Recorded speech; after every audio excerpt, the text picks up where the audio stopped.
इस कार्यक्रम के प्रायोजक हैं रोजगार डेवलपर्स। इस कार्यक्रम के प्रायोजक थे रोजगार डेवलपर्स। नमस्कार, पल्स 24 न्यूज देख रहे हैं आप मेरे यानी अक्षिता रावत के साथ और वक्त हो चला है उत्तराखंड उत्तर प्रदेश की खबरों का, लेकिन उससे पहले नजर डालेंगे हेडलाइंस पर। उत्तराखंड के मुख्यमंत्री पुष्कर सिंह धामी ने प्रांतीय रक्षक दल के स्थापना दिवस के अवसर पर आयोजित सेरेमोनियल परेड में लिया हिस्सा। ईवीएम बनाम बैलेट पर सियासी तकरार तेज, समाजवादी पार्टी प्रमुख अखिलेश यादव बोले, देश के लोग चाहते हैं कि चुनाव बैलेट से हो। मसूरी नगर पालिका अध्यक्ष ने किया औचक निरीक्षण, कहा नगर पालिका की भूमि पर अतिक्रमण नहीं किया जाएगा बर्दाश्त। अतिक्रमण पर प्रशासन की कार्रवाई से कई परिवार ठंड में खुले आसमान के नीचे जिंदगी जीने को हुए मजबूर, पंचायत प्रतिनिधियों ने की मुलाकात। हापुड़ पुलिस को मिली बड़ी सफलता, अंतर्राज्यीय वाहन चोर गिरोह का किया पर्दाफाश, चोरी की गाड़ी और अवैध असला किया बरामद। तुम दोनों की मेहनत बहुत रंग लाई है बेटा, घर बहुत सुंदर बना है। ये मेरे पापा का घर। पता है, देख तेरे पापा की नेम प्लेट अपने हाथों से लगाऊंगा। नेम प्लेट तो लग चुकी पापा।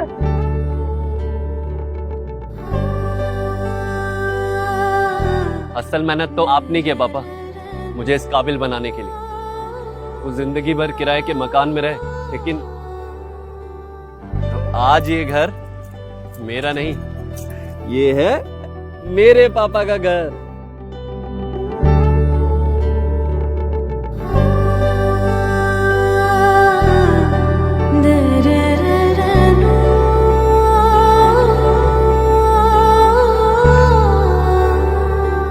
उड़ान सपनों की, आंगन खुशियों का और साथ सकर्णी का।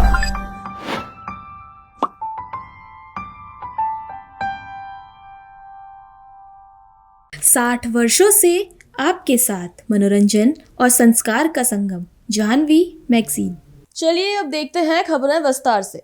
उत्तराखंड के मुख्यमंत्री पुष्कर सिंह धामी ने युवा कल्याण एवं प्रांतीय रक्षक दल निदेशालय में प्रांतीय रक्षक दल के स्थापना दिवस के अवसर पर आयोजित सेरेमोनियल परेड में भाग लिया। इस अवसर पर मुख्यमंत्री ने कहा कि ये विशेष दिन है क्योंकि आज प्रांतीय रक्षक दल यानी पीआरडी का स्थापना दिवस है। पीआरडी जवान हमारे हर परिस्थितियों में, चाहे कानून व्यवस्था बनाए रखना हो, यात्राओं का संचालन हो, यातायात व्यवस्थाएं हो, इन सब में पीआरडी जवानों का खास योगदान रहता है। इसीलिए उनके लिए भी अच्छे इंतजाम होने चाहिए।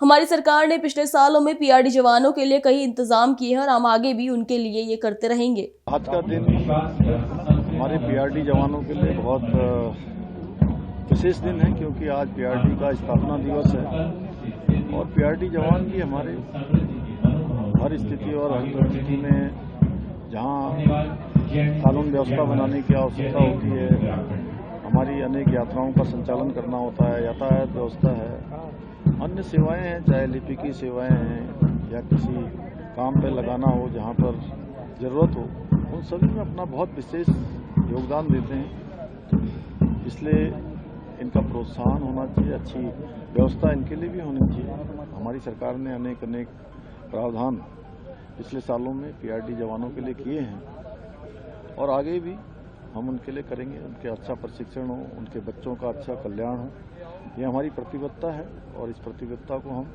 निरंतर आगे जारी रखेंगे। मैं आज के इस अवसर पर सभी पीआरडी जवानों को बहुत शुभकामनाएं देता हूँ, बधाई देता हूँ, पूरे विभाग को भी बधाई देता हूँ। सीएम साहब, एक तो गुलदार के जो हमले हैं उसमें भी आप लोगों को कुछ कामयाबी मिली है, एक को मार भी गिराया गया, आगे क्या दिशा निर्देश है? देखिए, किसी भी कीमत पर जान माल की क्षति नहीं होनी चाहिए। उसके लिए हमने वन विभाग, अन्य विभाग, जिले के अधिकारी, उन सभी को कहा है कि समन्वय बनाकर निगरानी करें और लोगों को बीच में जाकर उनकी हर प्रकार से सुरक्षा हो, उसकी व्यवस्था को संपन्न करने का काम सभी विभाग और जिला एडमिनिस्ट्रेशन मिलकर इसको आगे बढ़ाएंगे। और विशेषकर जो हमारे फॉरेस्ट डिपार्टमेंट के लोग हैं, डीएफओ हैं, उनके एसडीओ हैं, रेंजर हैं, उनका सबका उत्तरदायित्व फिक्स किया जा रहा है। पहले से जो है इस प्रकार निर्देश हो गए हैं और जो भी हमलों में घायल हो रहे हैं या घायल हुए हैं, उन सभी का जो समुचित इलाज है, पूरा इलाज है, वो सरकार की तरफ से कराया जाएगा। उसका पहले से ही हमने प्रावधान कर दिया है। सीएम साहब, एक महत्वपूर्ण सवाल है, एक आपने पत्र भी सरकार को लिखा है, केंद्रीय स्वास्थ्य मंत्री को, इससे बेहतर स्वास्थ्य सेवाएं होंगी एम्स में? देखिए, कुछ हमारे यहाँ पर सेंटर जो बनाए जाने हैं, जिसकी एम्स में अभी हमको उन सेवाओं की आवश्यकता है, उसके लिए मैंने माननीय केंद्रीय मंत्री जगत प्रकाश नड्डा जी से अनुरोध किया है राज्य की तरफ से कि उसको यहाँ पर संचालित कर दिया जाए, जिससे कि हमारे लोगों को उन सेवाओं के लिए कहीं बाहर न जाना पड़े, उनको यही सेवाएं यहीं ऋषिकेश एम्स में ही उपलब्ध हो जाए। समाजवादी पार्टी प्रमुख अखिलेश यादव ने कहा, हम सब पूरे देश के लोग चाहते हैं कि चुनाव बैलेट पेपर से हो। अगर लोकतंत्र बचाने के लिए कुछ हो सकता है तो बैलेट से वोटिंग होनी चाहिए। दुनिया के सभी विकसित देश अमेरिका, जापान, जर्मनी बैलेट अपना रहे हैं क्योंकि उनके देशों में भी ईवीएम पर सवाल उठे थे। को लेकर बयान दिया। हम सब पूरे देश के लोग चाहते हैं कि बैलेट से वोट पड़े। देखिए, अगर सबसे बड़ा सुधार अगर हो सकता है लोकतंत्र को बचाने के लिए सबसे बड़ा सुधार अगर कोई हो सकता है तो वो सुधार हो सकता है बैलेट से वोट पड़े। दुनिया के जितने विकसित देश हैं, अमेरिका है, जर्मनी है, जापान है और दुनिया के देश हैं, सब बैलेट से अपना रहे हैं क्योंकि उनके देश में भी ईवीएम पे सवाल खड़े हुए थे। और जर्मनी के सुप्रीम कोर्ट, जो सबसे बड़ा कोर्ट है, उसका यह ऑर्डर है कि अगर ईवीएम से वोट पड़ता है तो वो अनकॉन्स्टिट्यूशनल माना जाएगा। सोचिए, जर्मनी जैसा देश जो ये कहता हो कि अनकॉन्स्टिट्यूशनल होगा अगर ईवीएम से डालेंगे, तो इन्हें दिक्कत क्या है ईवीएम से हटाने में? आज जागरूक ही नहीं है लोग। ये व्हाट्सएप तो 5 साल में सीख पाए चलाना, कितने साल में सीख पाए बताइए आप? एक मशीन, फिर 2 मशीन, एक ईवीएम, फिर वीवीपैट। तो मशीनों क्या जरूरत है आपको? और कौन वोट डाला, सीसीटीवी आपको देंगे नहीं रिकॉर्डिंग। कुंदरकी के चुनाव में और मीरापुर के चुनाव में पुलिस पूरी प्राइवेट ड्रेस पहन करके वोट डाली है। मैं तो कहता हूं ये बात अगर मेरी गलत है तो सीसीटीवी दिखा दे जनता को। पूरा कुंदरकी का बाई इलेक्शन में प्राइवेट ड्रेस में पुलिस ने वोट डाला है। मीरापुर के चुनाव में पूरा पुलिस ने वोट डाला है। याद कीजिए वो रिवॉल्वर से कैसे वोट को रोका जा रहा था। तो ये बातें क्या हम भूल गए क्या? आपके सब में आर्काइव होगा, जितने ये कैमरे टीवी चल रहे हैं सबके आर्काइव है। वो पुलिस ने प्राइवेट डाल करके डाल दिया वोट, प्राइवेट ड्रेस पहन करके। मसूरी नगर पालिका अध्यक्ष मीरा सकलानी ने मसूरी पोस्ट ऑफिस के पास होटल रॉकस्टोन के सामने स्थित साई मंदिर गेस्ट हाउस के बगल में नगर पालिका के शौचालय के पुनर्निर्माण कार्य का औचक निरीक्षण किया। निरीक्षण के दौरान उन्होंने साफ शब्दों में कहा कि नगर पालिका की 1 इंच भूमि पर भी किसी प्रकार का अतिक्रमण बर्दाश्त नहीं किया जाएगा। निरीक्षण के समय जूनियर इंजीनियर रजत नेगी और ड्राफ्टमैन आदित्य शाह भी मौजूद रहे। अध्यक्ष ने दोनों अधिकारियों को निर्देश दिए कि शौचालय और उससे सटी नगर पालिका की जमीन का स्पष्ट नामांकन किया जाए तथा पूरी परिधि में मजबूत बाउंड्री वॉल का निर्माण सुनिश्चित किया जाए। देखिए, जो यहाँ पे निर्माण काम हो रहा है शौचालय का, वो बहुत ही जिस तरीके से पहले शौचालय यहाँ पे बना हुआ था उसके बिल्कुल विपरीत है। और मैंने अभी आकर के निरीक्षण किया है और मैंने जो भी जितना भी कंस्ट्रक्शन का काम हुआ है उसको तोड़ करके फिर से बनाने का निर्देश दिया है कर्मचारियों को। और दूसरी बात है कि जितनी पालिका की वहाँ पे प्रॉपर्टी है, क्योंकि इधर से उधर से चारों तरफ से जो प्राइवेट प्रॉपर्टियाँ लगी हुई है पालिका की प्रॉपर्टी से, तो सभी लोग घेरने की कोशिश कर रहे हैं। मैंने अभी निर्देशित किया है अपने कर्मचारियों को कि पहले डिमार्केशन किया जाए, जितनी पालिका की जो प्रॉपर्टी है उसकी पहले बाउंड्री वॉल की जाए और उसके बाद जो भी एरिया पालिका का है उस एरिया में फिर शौचालय का निर्माण किया जाए। पर मॉल रोड के सभी व्यापारीगण वहाँ से मौजूद थे और मैंने उनसे एक रिक्वेस्ट भी करी है कि ये उन्हीं के यूज़ के लिए बनाया जा रहा है। अपर मॉल रोड में जितने भी व्यापारी हैं वही लोग उस शौचालय का यूज़ करते हैं। और मैंने उनसे एक रिक्वेस्ट भी करी है कि जिस संपत्ति का आप यूज़ कर रहे हैं, आप उस संपत्ति की देखरेख की जिम्मेदारी भी आप लोग लीजिए, क्योंकि वो आपके ही काम आ रही है। भले ही पालिका की संपत्ति है लेकिन पब्लिक हित में वो वहाँ पे बनाई गई है। तो मैं आपके माध्यम से भी उनसे ये निवेदन करना चाहूँगी कि जब आपके लिए कोई संपत्ति बन रही है तो उसकी देखरेख की जिम्मेदारी आप लोग उठाइए, क्योंकि कोई बड़ी देखरेख की ज़रूरत नहीं है, साफ़ सफाई की ज़रूरत है। वो साफ़ सफाई आप लोग कर सकते हैं। और उन्होंने आश्वस्त किया है कि जब भी शौचालय बन के उनको हैंड ओवर किया जाएगा तो उसके बाद वो उसका साफ़ सफाई की उसकी निगरानी की जिम्मेदारी को एक्चुअली हो क्या रहा था कि अभी जो पुराने जो शौचालय थे हमारे, जो टेंडर किए गए थे, 2 फर्मों को टेंडर दिए गए, उनके आपसी झगड़े के चलते हुए हमारे शौचालयों की सही तरीके से देखरेख नहीं हो पा रही थी। तो इस बार की जो बोर्ड बैठक थी, उस बोर्ड बैठक में ये निर्णय लिया गया है कि एक ही फॉर्म को दिया जाए, जो भी फॉर्म आएगी, ताकि वो चाहे वो पेड शौचालय है चाहे वो पेड नहीं है, वो सारे शौचालयों के देखरेख वही लोग करें। करणी सेना के कार्यकर्ताओं ने पूर्व सांसद के खिलाफ रामनगर के ढिकुली में करोड़ों रुपए की संपत्ति पर कब्जा करने का आरोप लगाते हुए एसडीएम के माध्यम से प्रधानमंत्री को ज्ञापन भेजा है। करणी सेना के अध्यक्ष सूरज चौधरी ने आरोप लगाया कि यूपी के पूर्व सांसद ने जमीन पर कब्जा किया है। इसके अलावा अन्य जगहों पर भी सरकारी भूमि पर कब्जा करने का आरोप लगाया है। कार्यकर्ताओं ने मामले की जांच कर कार्रवाई की मांग की है। आज इस देश के यशस्वी प्रधानमंत्री माननीय नरेंद्र मोदी जी को एक ज्ञापन करणी सेना के माध्यम से भेजा गया। एसडीएम महोदय जी के माध्यम से हमने उसमें मांग की है, एक व्यक्ति जिसका नाम अकबर डंपी है, जो संपूर्ण देवभूमि उत्तराखंड में हजारों एकड़ भूमि अवैध अतिक्रमण कर अवैध तरीके से बेच करके खा गया और दीमक की तरह उत्तराखंड की भूमियों को खाने में लगा है। ऐसे व्यक्ति पर पूर्व में भी कई मुकदमे दर्ज हैं। अगर गूगल पर आप देखेंगे तो इस पर बहुत सारे मुकदमे दर्ज हैं। आज वर्तमान में जो कॉर्बेट टाइगर रिजर्व है, इसके अंदर भी ढिकुली में बहुत सी ऐसी संपत्ति जो सिंचाई विभाग और वन विभाग की संपत्ति है, ऐसी संपत्तियों पर भी अवैध कब्जे हैं। ये संपूर्ण अवैध कब्जे हटने चाहिए और इनका इस पर ध्वस्तीकरण होना चाहिए, ऐसी हमने मांग की है। और साथ में हमने ये भी कहा है कि ये जब से यहाँ उत्तराखंड में इन्होंने जमीन खरीदी है, तब से लेके अभी तक इन्होंने कितनी जमीन बेची है और कितनी जमीन खरीदी है और कितनी बेच दी है और कितनों पर अवैध अतिक्रमण है सरकारी संपत्ति पे। एक दुर्गा देवी गेट है, उसके अंतर्गत भी पूरा जंगल इन्होंने काट करके अपनी खुद की रोड का निर्माण करके इन्होंने उसके अंदर रिसोर्ट बना दिया।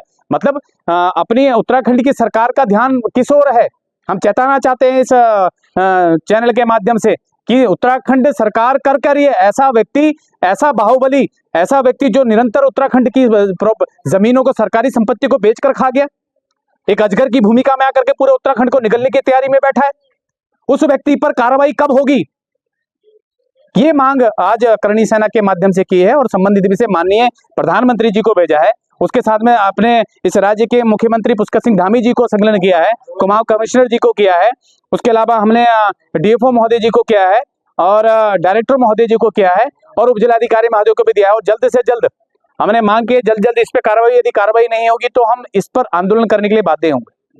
बीते दिनों प्रशासन और वन विभाग की संयुक्त टीम ने ग्राम पूछड़ी में वन विभाग की भूमि पर अवैध कब्जे हटाने की कार्रवाई की थी।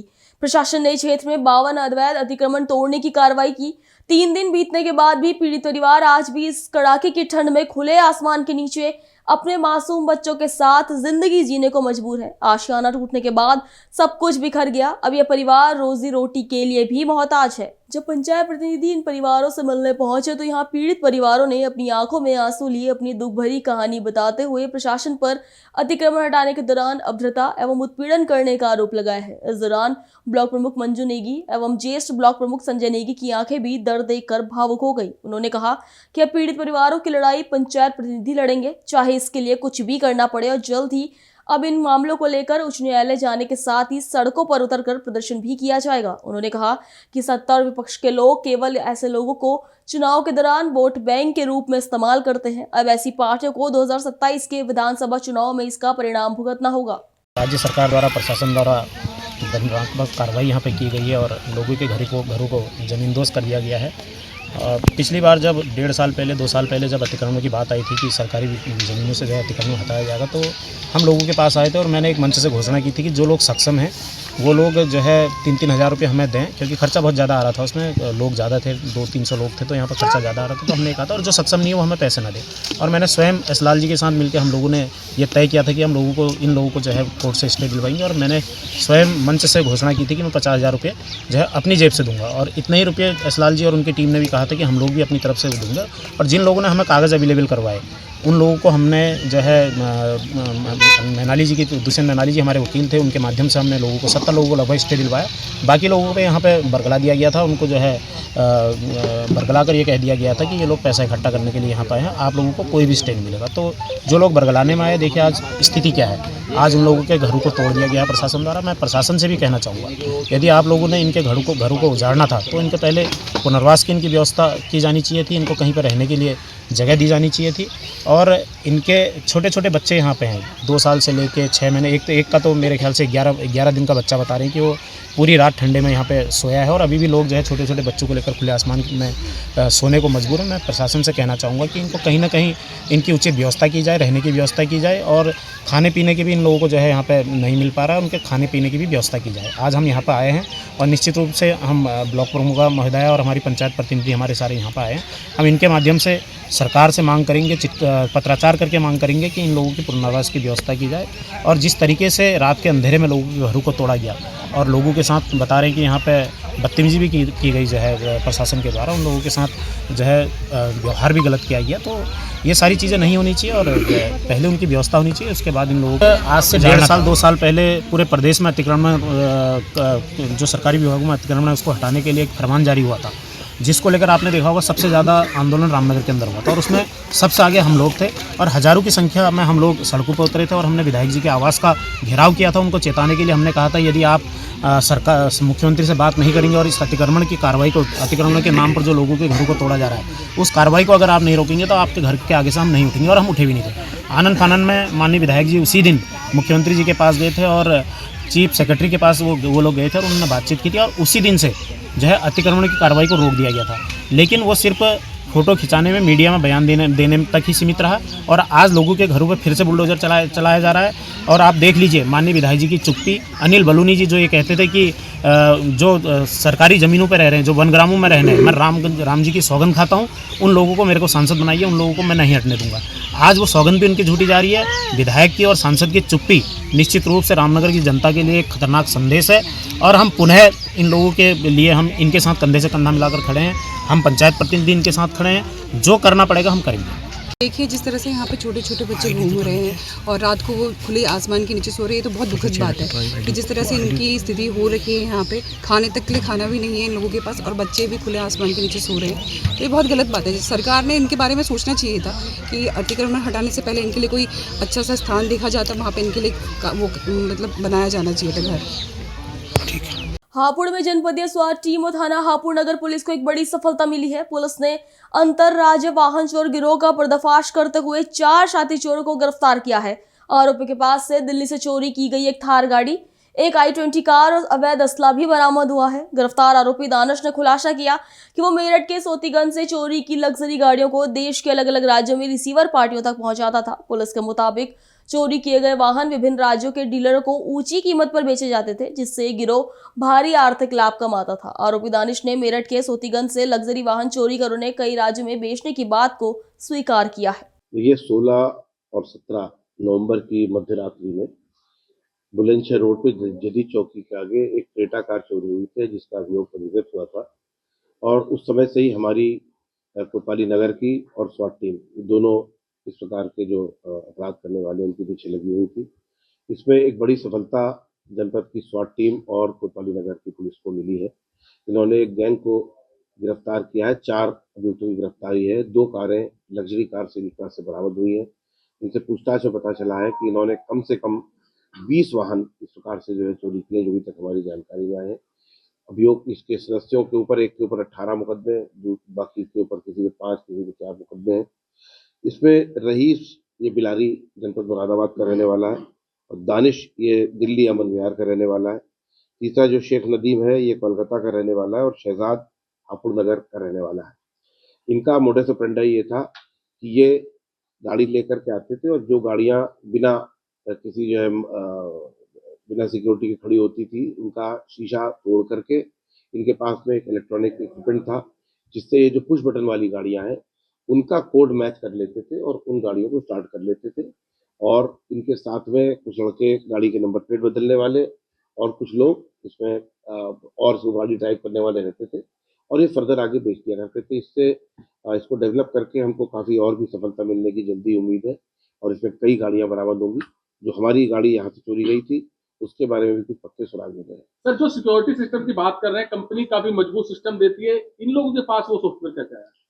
देखिए, इसमें जिनसे हमारी जितनी बात हुई है उससे कुछ इतना पता चला है कि ये सॉफ्टवेयर इनको मतलब इसी फील्ड में काम करने वाले लोगों से मिला है, क्योंकि पहले ये जिस समय सोतीगंज में काम हुआ करता था वहां पर भी ये काम करते थे, तो काफी पारंगत है इस क्षेत्र में और ये सॉफ्टवेयर आसानी से उपलब्ध भी हो जाता है। ये कुछ लैपटॉप लेकर के चलते हैं और उसके बाद से नंबर से मिलान कर लेते हैं। सर, ये जो गाड़ी चोरियां करते थे, लग्जरी गाड़ी, ये कहाँ जो है सर बेचते थे?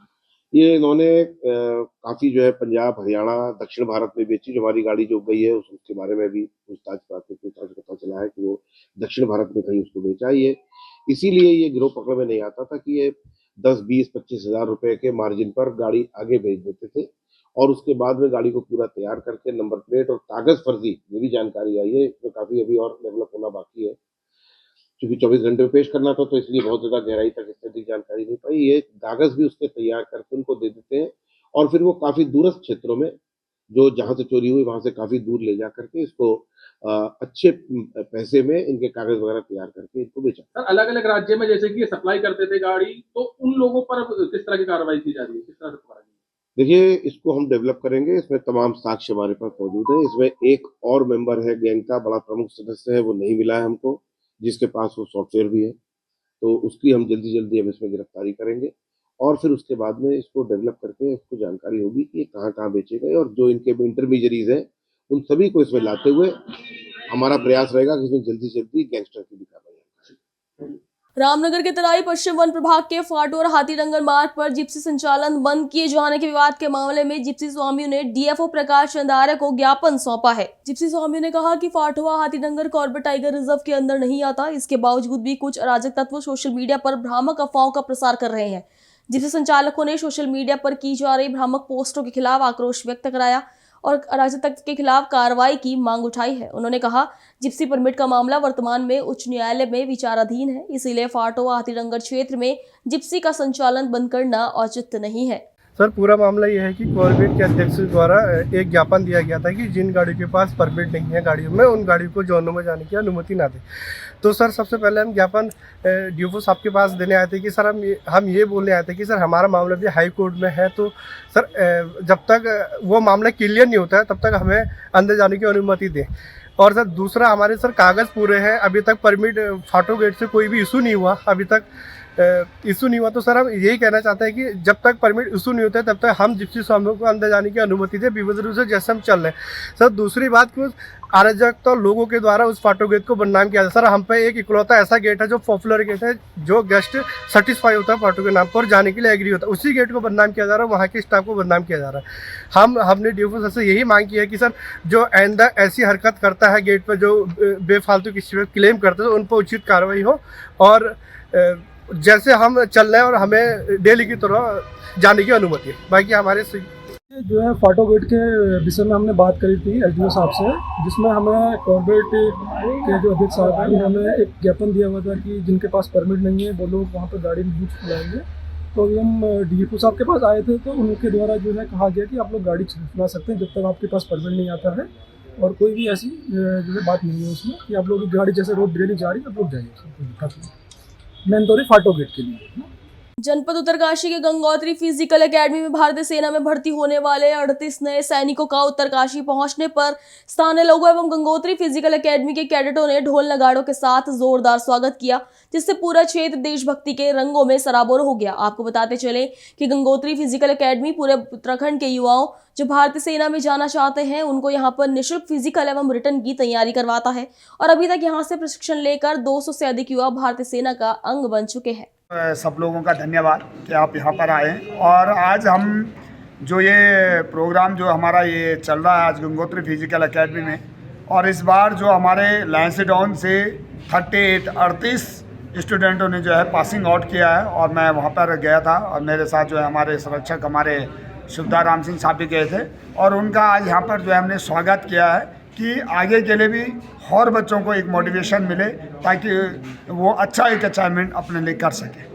टोटल कितने अभी आपके फिजिकल एकेडमी से निकले? सर अभी तक टोटल अगर हम बताएंगे तो हमारे 150 बच्चे अभी तक जो है इंडियन आर्मी में जो है ज्वाइन कर दिए हैं। इन 38 को लगा के 150 आदमी। क्या आपकी एकेडमी केवल उत्तरकाशी की बाहर आउट ऑफ स्टेशन से? सर आउट ऑफ स्टेशन से भी हैं, चमोली से भी हैं, पौड़ी से भी हैं और अपने टिहरी से भी हैं और उत्तरकाशी, ज़्यादातर उत्तरकाशी के हैं और टिहरी के हैं। अभी कॉल लेटर कितने बच्चों का है जो नए बच्चे जा रहे हैं? सर अभी हमारा जो रिलेशन का जो हमारा अभी जो भर्ती हुआ उसमें से हमारे 5 स्टूडेंट गए थे, जिनका जो है तीनों का जो है एकदम सफलतापूर्वक ये हो गया, सिलेक्शन हो गया और उनका कॉल लेटर भी आ गया। उनका 26 तारीख को लैंसडाउन में ज्वाइनिंग होगा। सर आप अपना शेड्यूल बताएं सर, सुबह शाम तक। सर सबसे पहले तो हमारा जो शेड्यूल होता है सर, ये बिल्कुल एकदम इंडियन आर्मी के जैसे है। हमारा सुबह 4 बजे से 4 बजे हम लोग बिल्कुल नीचे रोड पे या पुल पे खड़े हो जाते हैं और 4 बजे से लेके 7 बजे तक हमारा जो है रनिंग और एक्सरसाइज होती है। और 2 घंटा तकरीबन हम लोग जो है 2 घंटा लगातार जो है हम लोग जो है रनिंग करते हैं। यहाँ से लेके आपने देखा होगा सर, हमारे बड़ेती में पोखू देवता से हम खरवा वाली रोड पे, और फिर वहाँ से हम वापस आते हैं और मनेरा ग्राउंड में 4 से 5-6 चक्कर मार के उसके बाद हमारी एक्सरसाइज, और 7 साढ़े 7 बजे हमारा वहाँ से फिर हम वापस आते हैं। और उसके बाद हमारा जो है यहाँ पर 8:30-9 बजे हमारा जो सुबह का ब्रेकफास्ट होता है सर। उसके बाद हमारा 10 से 12, साढ़े 12-1 बजे तक हमारी जो है ऐसी अपने रिटर्न की क्लास चलती है और 1-1:30 बजे हमारा दिन का खाना हो जाता है। और उसके बाद हमारा 4 बजे तक शाम का जो रेस्ट होता है सर, और 4, साढ़े 4 बजे हम शाम का फिर अपना रनिंग या कभी गेम या कुछ भी कल्चर मतलब वो शुरू कर देते हैं। और शाम को फिर 7:30-8 बजे हमारा रोल कॉल लगता है सर, जिसको बोलते हैं रोल कॉल का मतलब होता है सर कि हर बच्चे को यहाँ पर एक देखना होता है कि वो बच्चा यहीं पे है, कहीं इधर उधर तो नहीं गया, कौन छुट्टी जा रखा है, कौन नहीं जा रखा, कौन छुट्टी से आया, कौन नया बच्चा आया किसी के, तो उनकी काउंटिंग करते हैं। और उसके बाद 9:30 बजे उनका जो है डिनर अपना जो हो जाता है और उसके बाद 10 बजे लाइट ऑफ हो जाती है और अपना ठीक है सर। हरिद्वार के रानीपुर कोतवाली क्षेत्र में भाईचारा चेक पोस्ट से ठीक कुछ दूरी पर बने सर्वेश्वर महादेव मंदिर में चोरी की सनसनीखेज वारदात सामने आई है। बीती रात अज्ञात चोर मंदिर के पिछले हिस्से को तोड़कर अंदर घुस गया और करीब 2 से 3 लाख रुपए मूल्य की एक मूर्ति को ध्वस्त कर दिया, जबकि एक अन्य मूर्ति को अपने साथ ले भागा। मंदिर के पंडित गोलू चौबे ने तुरंत पुलिस को इसकी सूचना दी, जिसके बाद पुलिस मौके पर पहुंची और पूरे मामले की जांच शुरू कर दी है। पुलिस ने स्थानीय लोगों को समझाकर माहौल शांत कराया और भरोसा दिलाया कि चोर को जल्दी गिरफ्तार कर लिया जाएगा। अब बड़ा सवाल यह है कि जब भगवान के मंदिर ही सुरक्षित नहीं है तो सुरक्षा के दावों का क्या मतलब रह जाता है। अगली खबर भी हरिद्वार से है, जहां हरिद्वार के नवोदय नगर में गार्गी एनक्लेव के पास बिना रियल एस्टेट विनियम और विकास अधिनियम की अनुमति के अवैध कॉलोनी काटे जाने का बड़ा मामला सामने आया है। आरोप है कि कुछ लोग प्रशासन को खुली चुनौती देते हुए धड़ल्ले से प्लॉटिंग कर रहे हैं। स्थानीय लोगों के अनुसार ये पूरा फर्जीवाड़ा पिछले कुछ समय से लगातार चल रहा है और ये इलाके में चर्चा का विषय बना हुआ है। हरिद्वार में अवैध कॉलोनियों का गोरख धंधा कोई नई बात नहीं है, लेकिन इस तरह खुलेआम हो रही प्लॉटिंग गरीब और मध्यम वर्गीय परिवारों के साथ सीधा धोखा है। बिना अनुमति, बिना मानचित्र, बिना जमीन की वैधता बताए प्लॉट बेचे जा रहे हैं। अब बड़ा सवाल यह है कि क्या HRD इस मुद्दे पर कोई सख्त कार्रवाई करेगा या फिर यह अवैध खेल इसी तरह से बेखौफ जारी रहेगा। प्रशासन की खामोशी कई बड़े सवाल खड़े कर रही है। अभी के लिए इतना ही। खबरों के लिए बने रहिए Pulse 24 न्यूज के साथ। अब तक के लिए नमस्कार। तुम दोनों की मेहनत बहुत रंग लाई है बेटा, घर बहुत सुंदर बना है। ये मेरे पापा का घर। पता है, देख तेरे पापा की नेम प्लेट अपने हाथों से लगाऊंगा। नेम प्लेट तो लग चुकी पापा।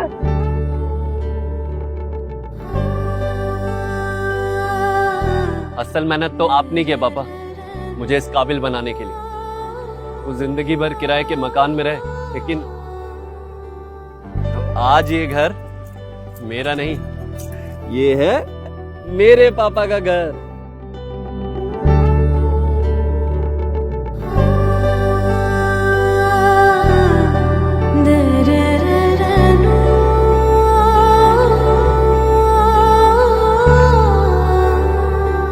उड़ान सपनों की, आंगन खुशियों का और साथ सकर्णी का।